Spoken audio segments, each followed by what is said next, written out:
Oh, hello. I'm just putting away my books, my Winnie the Pooh books, in the bear section of my library. So perhaps you know this one, The House at Pooh Corner by A. Milne. So that's going to go over here by the bear.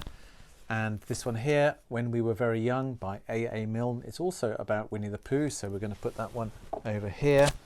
And Now We Are Six, that's also got Winnie the Pooh in it, also by the same writer. So they go together, they belong together because they're all part of the Winnie the Pooh series. Now, one of the characters in Winnie the Pooh is a tiger called Tigger. And I've got another book here. It's not actually a children's book at all, but it is about a tiger.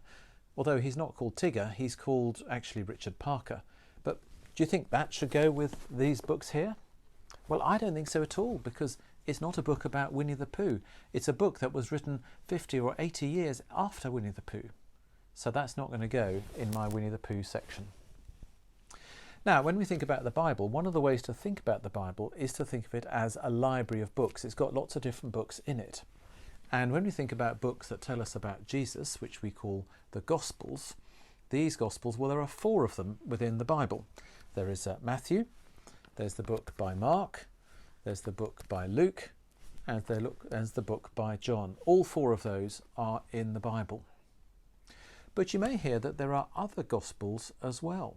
There's a book called the Gospel of Thomas. There's a book called the Gospel of Peter, and other books as well. How come they are not in the Bible as well alongside the other 4?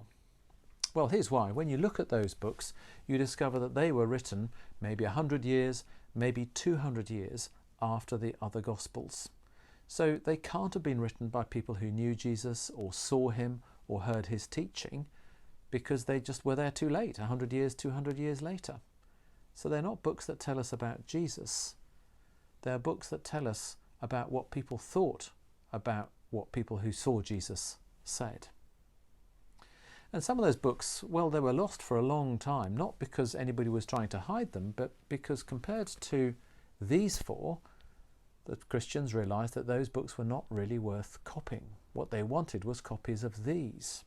These are all either by eyewitnesses or based on accounts of those who were eyewitnesses, who heard, who saw, who even touched Jesus. And because these books can tell us about Jesus, these are the ones that are included in the Bible because they give us a reliable account of the life and the teaching of Jesus Christ.